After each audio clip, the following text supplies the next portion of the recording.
क्यों करते हैं हम राधे राधे कीर्तन, और ये सब भजन कीर्तन का आवश्यकता क्यों है? ये नृत्य करने के लिए, गाने के लिए, ताल बजाने के लिए तो ठीक है, पर मूल रूप से हम में जिनका हम कीर्तन करें उन जैसा स्वभाव चित्त में आ जाए, उन जैसा गुण चित्त में आ जाए, इसलिए ये कीर्तन है। ऐसी हमारी किशोरी जी भोली हैं, सीधी हैं, सरल हैं, सहज हैं, और सब सखियां बचाती रहती हैं। ठाकुर जी फिर भी अपनी चतुराई से, अपनी लीलाओं से किशोरी जी के, अच्छा इससे करते क्या है ठाकुर जी? कोई किशोरी जी का, बल्कि हम सब के बीच इन लीलाओं के द्वारा ठाकुर जी प्रकट कर रहे हैं कि कैसी किशोरी जी भोली हैं और आप कितने निष्ठुर होकर उनको पाना चाहते हो, कैसे पाओगे? उनके लिए तो वैसा ही सरल बनना पड़ेगा, सहज बनना पड़ेगा। हम लोग बहुत कठोर हृदय वाले हैं बंधुओं, हम कैसे पाएंगे उनको? इसलिए ये लीलाएं गवा रहे हैं ठाकुर जी आचार्यों के मुख से कि इन लीलाओं को सुन के आपके चिंतन में ये भाव आवे कि इतनी सरल, सहज और ऐसे स्वभाव वाली हमें कैसे मिलेंगी। आज गदाधर पंडित पर कृपा हुई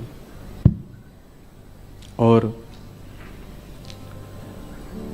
श्रीजीव गोस्वामी पाद ने उनको आज्ञा कर दी, जाओ अब क्या करना है? बोले वृंदावन में ही रहो और नित्य एक नियम का पालन करो। बोले क्या? चाहे लोग आवे चाहे ना आवे, तुम रोज कथा सुनाया करो, क्योंकि तुम्हारी वाणी में ये सामर्थ्य है, तुम्हारी वाणी में साक्षात श्री युगल सरकार विराज रहे हैं। तुम्हारी वाणी को जो सुनेगा उसके चित्त में अगर वो जरा भी प्रेम रस का आदि हुआ होगा तो उसके चित्त में प्रेम प्रकट हो जाएगा।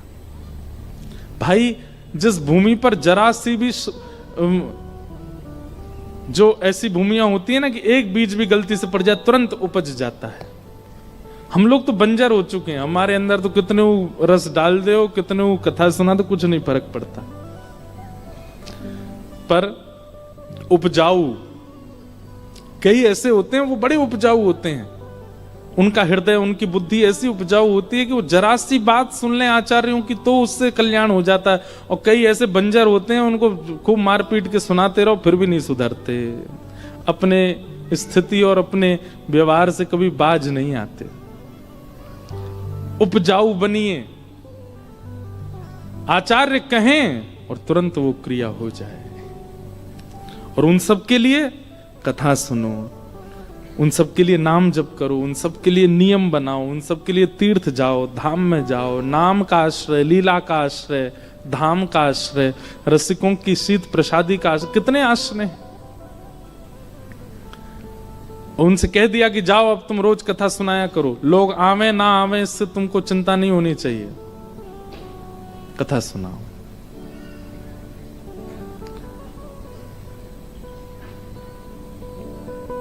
हम जब पहले कथा नहीं करने लग गए थे तो इतनी भीड़ नहीं होती थी। पहले गांधी धाम जब आए थे तब चिंता होती थी लोग आवेंगे कैसे अब चिंता होती समामेंगे कैसे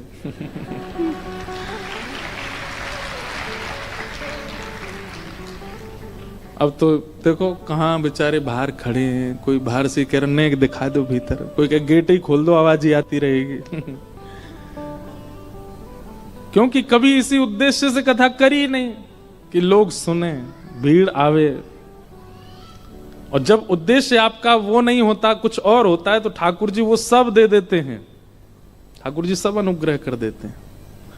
उद्देश्य अपना कुछ और है, उद्देश्य अपना कुछ और मानिए। अच्छा एक बात हम पहले कहते हैं, बिना उद्देश्य के भजन मार्ग में मत आइए, उद्देश्य तो रखो। मुझे कुछ नहीं चाहिए, यह भी एक उद्देश्य है, इस उद्देश्य से भी सही भजन करो। मुझे ठाकुर जी से कुछ नहीं चाहिए, मुझे उनसे कुछ कामना ही नहीं है, ये भी तो एक उद्देश्य है। इसी उद्देश्य का नित्य चिंतन करके नाम जप करो। उद्देश्य तो होना चाहिए, पर वो संसार के इच्छाओं की पूर्ति वाला नहीं होना चाहिए बस। तो गदाधर जी को आज्ञा कर दी, अब तुम रोज कथा किया करो, क्योंकि तुम्हारी वाणी इतनी श्रेष्ठ है तुम्हारी वाणी में साक्षात प्रिया प्रियतम विराज रहे हैं, तुम्हारी वाणी कोई सुनेगा, गलती से उसके कान में पड़ेगा, अगर वो उपजाऊ होगा तो उसके अंदर प्रेम रस प्रकट हो जाएगा। और गुरु आज्ञा मान ली, कह दिया सब छोड़ो, वृंदावन बस जाओ और नित्य ठाकुर जी का यश गाया करो। गदाधर जी सब छोड़ के वृंदावन बस गए और नित्य कथा सुनाते हैं, नित्य कथा कहते हैं। हमारे वृंदावन में एक गांव है, उसका नाम है बुरझा। बुरझा, वहां के एक व्यक्ति, उन्होंने अपने जीवन में ऐसा कोई पाप नहीं था जो नहीं किया था, सब किया। खाने का हो, पीने का हो, देखने का हो, स्पर्श का हो, सारे पाप किए। लेकिन गदाधर पंडित जी की जो वाणी थी वो इतनी प्रचलित हो गई वृंदावन में, इतनी संख्या में लोग उनकी कथा सुनने जाते थे, इतनी भीड़ होती थी उनके प्रवचन को सुनने के लिए, सब जगह यश फैलने लगा। दूर दूर के गांवों से लोग आते थे, भाई वृंदावन में गदाधर भट्ट जी कथा करते हैं, उनकी कथा सुननी है। तो एक दिन उनके सब मित्रगण भी बोले, भैया हम तो आज खेलेंगे नहीं, हम तो आज कुछ करेंगे नहीं, हम तो आज वहां जाएंगे उनकी कथा सुनने के लिए। तो उसने कहा, बोले तुम लोग यार आजकल जो हम लोग यहाँ बैठक होती थी हमारी पीपल के पेड़ के नीचे, कुछ पीते थे, कुछ खाते थे, थोड़ा हास उपास करते थे, आजकल बैठते नहीं हो, सब लोग जाते हो, ऐसा क्या है उनकी कथा में? बोले तू भी चल एक बार सुन के आ। तो मन चले, बिल्कुल विषय वासनाओं में युक्त पहुंच गए कथा में, पीछे जाके बैठ गए, परखिया भाव से गए थे, परखने गए थे। जैसे ही पहुंचे, श्री गदाधर भट्ट जी के मुख से प्रेम रस की चर्चा चल रही थी, और वो सुनते सुनते वो देख तो रहे थे गदाधर जी को, देख तो रहे थे मंच को, लेकिन देखते ही देखते व्यास अंतर ध्यान हो गए, व्यासपीठ अंतर ध्यान हो गए, साक्षात लीला प्रकट होने लगी। उनको दिखने लगा कि श्याम सुंदर वो खड़े हैं, ये जो गदाधर जी बोल रहे हैं वो प्रत्यक्ष उनको दिखने लगा सन्मुख। अब तो ऐसा चस्का लगा उनको कथा का, अब तो वो नित्य जाने लगे। और नित्य जाते जाते स्थिति ऐसी कि अपने सारे विषय भोग सब छोड़ छाड़ दिए, रोज जाते और कथा श्रवण करते। अब तो सबसे आगे बैठने लगे, कथा सुन के कोने में बैठ जाते आगे और नेत्र बंद करके बैठते, पूरी कथा श्रवण करने के बाद ही उठते। ऐसा उनका समर्पण हो गया। इन सब कारणों से एक स्थिति हुई, क्या कि अब परिवार का जो व्यवहार निभाना चाहिए था वो निभा नहीं पाते थे। वो जो श्रोता सुनते थे कथा, परिवार में कोई उत्सव होता, परिवार में कोई ब्याह होता, परिवार में कुछ होता तो वो बचने का ही प्रयास करते, जाते तो थे लेकिन इतना इन्वॉल्वमेंट उनका होता नहीं था, क्योंकि भाई भक्ति चित्त में आएगी तो आप व्यवहार से थोड़े तो हट जाओगे, ये तो निश्चित है। इसलिए जिसको व्यवहार करना हो या व्यवहार प्रिय हो, भक्ति मार्ग में ना आवे, क्योंकि भक्ति मार्ग छूट जाएगा या फिर व्यवहार छूट जाए, कोई एक ही रह पाएगा, दोनों नहीं निभ सकते। हाँ ये होगा कि आप स्वभाव से विचार से भक्ति मार्ग के हो, व्यवहार में फिर आप नाटक ही करोगे, व्यवहार में फिर आपका नाट्य चलेगा। बोलनी तो नहीं चाहिए पर हमारा भी ऐसा ही स्वरूप हो गया है। अब वैसे तो घर जा नहीं पाते 2-2 महीना तक, लेकिन अब जब जाते हैं और घर के संबंधियों में कुछ कहीं आना जाना होता है ना, तो फिर वो बहुत व्यवहार ही चलता है, नाटक ही चलता है, क्योंकि हृदय से तो वो निकलता नहीं, तो फिर वो रहने के लिए संसार में थोड़ा नाटक करना पड़ता है। ब्याह में नाचना भी पड़ता है घोड़ी के आगे, वाह दुल्हा की बलैया भी लेन पड़ती है। मन तो होता है कि लगनारो ने को बढ़िया सो, लेकिन कहा कर लेनी तो पड़ेगी। और जिन जिन के ब्याह निकले होंगे पिछले साल, वो सुन रहे होंगे तो कहेंगे अच्छा दारी को क्यों। लेकिन भैया इसमें हमारा कोई काम नहीं, ये तो भक्ति का स्वरूप है कि वो फिर व्यवहार में आपको ज्यादा निपुण रहने नहीं देगी, वहां तो फिर नाटक ही करोगे आप वास्तविकता से नहीं कर सकते। तो अब वो श्रोता रोज गदाधर जी कथा सुनते, अब वो परिवार के प्रति उनका ज्यादा मन लगता नहीं था। करते थे, पर व्यवहार नाटक जैसा होता था उनका। पत्नी कहती मेरे भाई का ब्याह है, चलो जाते। अरे तुम बैठे हो, सब नाच रहे हैं, तुम भी नाचो। तो थोड़ा बहुत नाचते, लेकिन चिंतन में ये रहता कि वृंदावन होता, गदाधर जी की कथा सुन रहा होता, कितना आनंद आता। ये कहाँ व्यवहार में फंस गया। अभी पहले तो व्यवहार छूटा, अब धीरे धीरे इंद्रिय सुख भी कम होने लगा। पहले तो पत्नी को बोलते थे बढ़िया ऐसा भोजन बनाओ, ये करो वो करो। अब पत्नी जो दे दे वो स्वीकार है। पत्नी जानबूझ करके ऐसा करती, कभी कभी नमक ही नहीं डालती कि बोले कि नमक डालो। वो देखती है कि पूरी थाली साफ हो गई, पा लिया, बोले ही नहीं एक बार भी। पूछा कैसा था प्रसाद? बहुत बहुत बढ़िया, जैसा रोज बनता वैसा ही था। अब उनकी जीव स्वाद की आदि नहीं रह गई है। पत्नी पहले से विचार करके रखती, आज ही आएंगे, इनसे लड़ूंगी जबरदस्ती, लड़ाई हो किसी बात पे। बहुत दिन हो गए लड़ाई नहीं हुई है घर में, ये भी एक चिंता का विषय हो जाता। अब लड़ते नहीं है हमसे, आए तो लड़ने लगी किसी बात पर। देवी तुम क्या चाहती हो ये बताओ। बोले मैं चाहती हूं तुम ऐसे इतने बजे सो जाया करो, इतने बजे उठा करो, इतने बजे नहा लिया करो, मुझे इतने पैसे दे दिया करो। ये सब नियम लिख लिया उन्होंने। ठीक है, रोज ऐसा ही होगा, इतने बजे उठ जाऊंगा, इतने बजे सो जाऊंगा, तुमको जो चाहिए वो दे दूंगा। पत्नी बोली ये क्या हो रहा है। इसके साथ साथ कई निज जो दंपति जीवन में आवश्यकताएं होती हैं उनसे भी वो विमुख होने लगे। पत्नी स्पर्श से भी दूर रहने लगे। ज्यादा व्यवहार में अब उनकी इच्छा रुचि नहीं थी। पत्नी लड़ती तो कहते परिवार है, बालक बड़े हो गए, अब तुम भी भजन करो हम भी भजन करें। लेकिन पत्नी ने सोचा ये सब हुआ तब से जब से ये गदाधर पंडित की कथा सुनने लगे। इसने मेरा पूरा घर सर्वनाश कर दिया। या पंडित जी को तो मैं बताऊंगी जो मुझे मिले तो। और ऐसी ओछी हरकत की उन्होंने जो नहीं विचार करना था।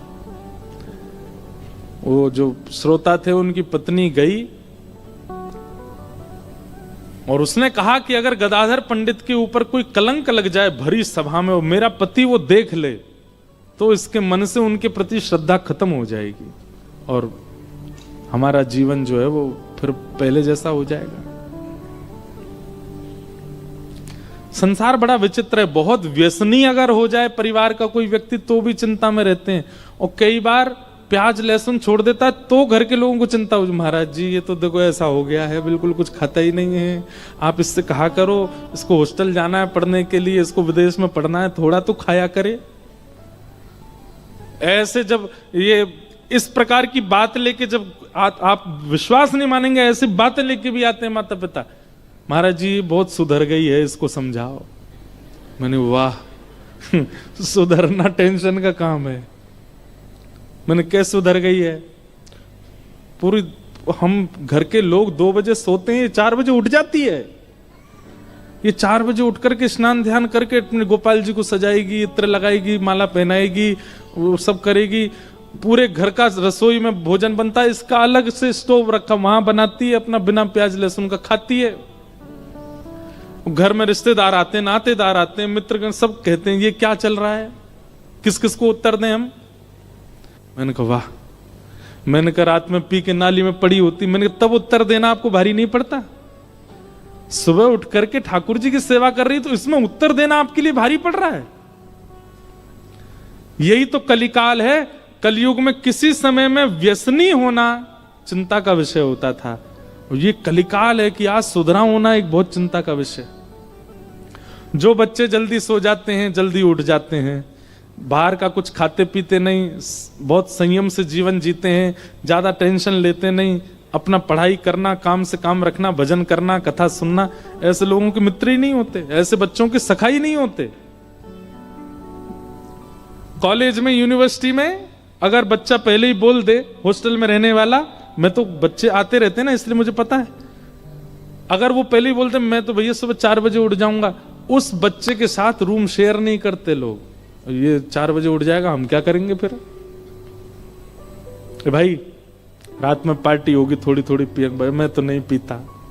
तो सुन एक काम कर, पिताजी से कह के दूसरे सेक्शन में एडमिशन करवा अपना, हमारे संग मत रहे। भाई तेरे संग कैसे रहेंगे हम? ऐसा हो गया है स्वरूप। ये कलयुग नहीं है तो क्या है कि आज सुधरा हुआ होना एक शाप के समान है। श्रोता की पत्नी गई, बोले क्या करूं, ये पंडित जी पर कलंक लगे भरी सभा में, और मेरा पति देख ले। और तभी उन्होंने एक मार्ग में कोई भिक्षा मांगने वाली, भीख मांगने वाली एक महिला बैठी थी, उसके पास गए। बोले तेरे घर में कौन कौन है? बोले पति है। पति क्या करते हैं? वो कुछ नहीं करते, पड़े रहते हैं घर में, पीते हैं, खाते हैं। मैं भीख मांगती हूँ, जो मिल जाता उससे घर चलाती हूँ। बालक बच्चे तेरे? एक बेटा है, गर्भवती हूँ, एक होने वाला है। वो जरूरत होगी पैसों की, बहुत जरूरत है, मैं क्या करूं? बोले गर्भ में तेरे बालक है, ये भी जन्म लेगा और एक सदस्य बढ़ जाएगा, घर में कैसे खाओगे तुम लोग? बोले बहुत चिंता होती, कभी कभी तो मन होता प्राण त्याग दूं। तो महिला बोली मैं तुझे अगर कुछ धन दे दूं तो मेरा एक काम करेगी? बोले क्या काम? वो लोग गदाधर पंडित कथा करते हैं। बोले हाँ, वो तो बड़े प्रसिद्ध हैं, उनका बहुत नाम है वृंदावन में। बोले उनकी कथा के बीच में जाके तुझे हल्ला करना है और ये कहना है कि तेरे गर्भ में जो बालक है वो उनका है, उनके ऊपर कलंक लगाना, और इसके बदले में तुझे इतना धन दूंगी कि तेरे घर में सब आनंद होगा। मरता क्या नहीं करता? व्यक्ति के ऊपर जब मृत्यु मंडराती है तो वो सब करने पे आदी हो जाता है। उसकी उस दुर्बलता का दुरुपयोग किया एक महात्मा के ऊपर, एक संत के ऊपर, एक वैष्णव के ऊपर।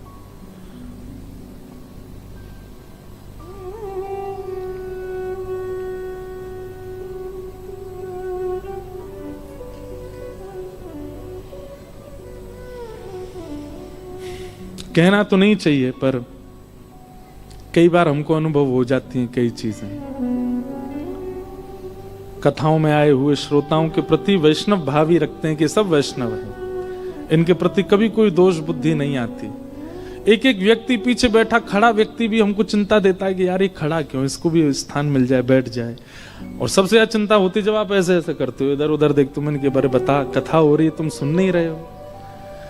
लेकिन कई लोगों की विचारधारा बड़ी विचित्र होती है। एक बार हम ऐसे रेलिंग लगी थी, सब लोग मिल रहे थे, तो हम सबके हाथ कह रहे हमारा जी हाथ मिलाओ, सबसे हाथ मिला रहे। लाल जी ने ऐसी रक्षा की, एक बालक यहाँ ब्लेड लगाए बैठा था, हाथ मिलाए तो खींचूं, वो पता चल गया, दिख गया, अब भाग गया, कुछ कहा नहीं उसको। ये तो एक बात ऐसी जो मंच से बताने वाली है, कई ऐसी बातें जो बता भी नहीं सकते। ऐसे विचारधाराएं रख के भी लोग आ जाते हैं कथा में, कितना गलत है। प्रेम करने वाले सबको दिखते हैं कि ओहो इनकी कथा में ऐसे लोग जाते हैं, इनको ऐसे सुनते हैं, पर कई कई लोग कितना तक विचार कर लेते हैं कि इनके साथ ये भी हो जाए। हमारी कोई बात नहीं भैया, लेकिन किसी वैष्णव, किसी भजन या किसी भगवत कथा गाने वाले के प्रति भी ऐसी भावना नहीं रखनी चाहिए। श्री गदाधर पंडित जी कथा कर रहे थे, वैष्णव जन बैठ करके सुन रहे थे, मंत्र मुग्ध होकर के श्रवण कर रहे थे। कई लोग तो पूर्ण रूपेण उनके प्रति तत्पर थे, और कई लोग उनका यश सुनकर के पहली बार सुनने आए थे। और उसी बीच प्रवचन सभा में वो आ गई और अपने गर्व पे हाथ रख के बोली, यहां बड़ी बड़ी बातें कर रहे हो, यहां पर इतने ऊंचे ऊंचे शास्त्रों के ज्ञान दे रहे हो, और जो ये मेरे गर्भ में बालक है इसके आपको बिल्कुल चिंता नहीं? ये आपने ये बालक मेरे गर्भ में जो दिया है, ये जन्म लेने वाला है, इसके भविष्य की चिंता नहीं होती आपको? मैं कब से आपकी राह तक रही हूं कि आप आओगे मुझसे मिलने, मेरी सुध लोगे। आप तो यहां बैठ के सबके बीच प्रवचन कर रहे हो। ये सुनकर के आधे से ज्यादा लोग तो गदाधर पंडित जी के प्रति दुर्भाव रखने लगे। ये संसार है, हम लोग कान के बहुत कच्चे होते हैं। जिस व्यक्ति के प्रति हमारा समर्पण भाव है उसके प्रति अगर कोई एक व्यक्ति भी कुछ गलत बात बोल दे तो हमको विश्वास करने में देर नहीं लगती है। 2 मिनट में हमारे चिंतन में आ जाता है कि ये ऐसा ही होगा।